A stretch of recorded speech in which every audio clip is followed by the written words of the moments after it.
ಗೌರವಾನ್ವಿತ ಮುಖ್ಯಮಂತ್ರಿಗಳಂತ ಸಿದ್ದರಾಮಯ್ಯ ಸಾಹೇಬ್ರೆ, ಕರ್ನಾಟಕ ಸರ್ಕಾರದ ಎಲ್ಲ ಗೌರವಾನ್ವಿತ ಸಚಿವರುಗಳೇ,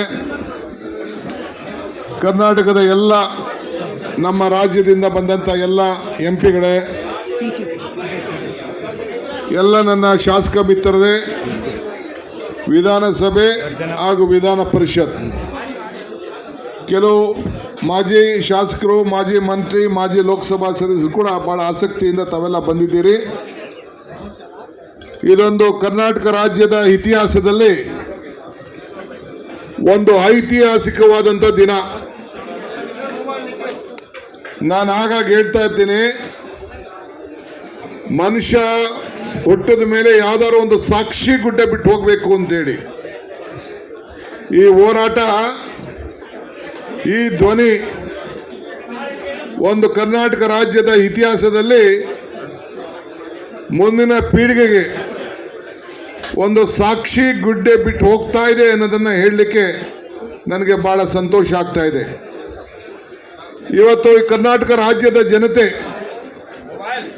ನಾನು, ನೀವು, ಮುಖ್ಯಮಂತ್ರಿಗಳು ಇಲ್ಲಿ ಬಂದು ಕೂತಿಲ್ಲ. ಇಡೀ ರಾಜ್ಯದ ಜನತೆ ಏನು ನಮಗೆ ಆಶೀರ್ವಾದ ಮಾಡಿ 136 ಸೀಟನ್ನು ಕೊಟ್ಟಿದ್ದಾರೆ. ಇಬ್ಬರು ಪಕ್ಷೇತರವಾಗಿ ನಮಗೆ ಪಕ್ಷಕ್ಕೆ ಬೆಂಬಲವನ್ನು ವ್ಯಕ್ತಪಡಿಸಿದ್ದಾರೆ.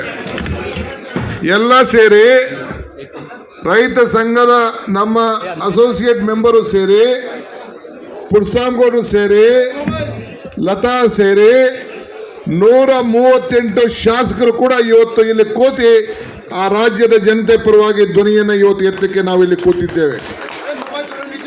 ನಮ್ಮ ರಕ್ತ, ನಮ್ಮ ಬೆವರು, ನಮ್ಮ ತೆರಿಗೆ, ನಮ್ಮ ಹಕ್ಕು, ಜಸ್ಟಿಸ್ ಫಾರ್ ಕರ್ನಾಟಕ. ನಮ್ಮ ತೆರಿಗೆ, ನಮ್ಮ ಪಾಲನ್ನು ಕೇಳಲಿಕ್ಕೆ ಇವತ್ತು ನಾವು ಇಲ್ಲಿ ನಿಂತಿದ್ದೇವೆ. ಇವತ್ತು ನಾನು ಹೆಚ್ಚಿಗೆ ನಾನು ಮಾತಾಡ್ಲಿಕ್ಕೆ ಹೋಗುದಿಲ್ಲ. ಎಲ್ಲ ಅನೇಕ ನಾಯಕರುಗಳೆಲ್ಲ ಅವರವರ ವ್ಯಾಖ್ಯಾನವನ್ನು ಮಾಡೋರಿದ್ದಾರೆ. ನಾನು ಇವತ್ತು ಎಲ್ಲ ಕರ್ನಾಟಕ ರಾಜ್ಯದ ಪರವಾಗಿ ಸುಮಾರು ಸಾವಿರಾರು ಜನ ಕನ್ನಡಿಗರು, ಲಕ್ಷಾಂತರ ಜನ ಕನ್ನಡಿಗರು ಇವತ್ತು ಅವರ ಧ್ವನಿಯನ್ನ ನಮ್ಮ ಪರವಾಗಿ ಎತ್ತಿ ಏನು ನಮ್ಮ ಹೋರಾಟ ಇದೆ, ಆ ಹೋರಾಟ. ನಮ್ಮ ಚಾನೆಲ್ ಸಬ್ಸ್ಕ್ರೈಬ್ ಮಾಡಿಲ್ಲ ಅಂದ್ರೆ ಈಗಲೇ ಸಬ್ಸ್ಕ್ರೈಬ್ ಮಾಡಿ, ಶೇರ್ ಮಾಡಿ, ಲೈಕ್ ಮಾಡಿ.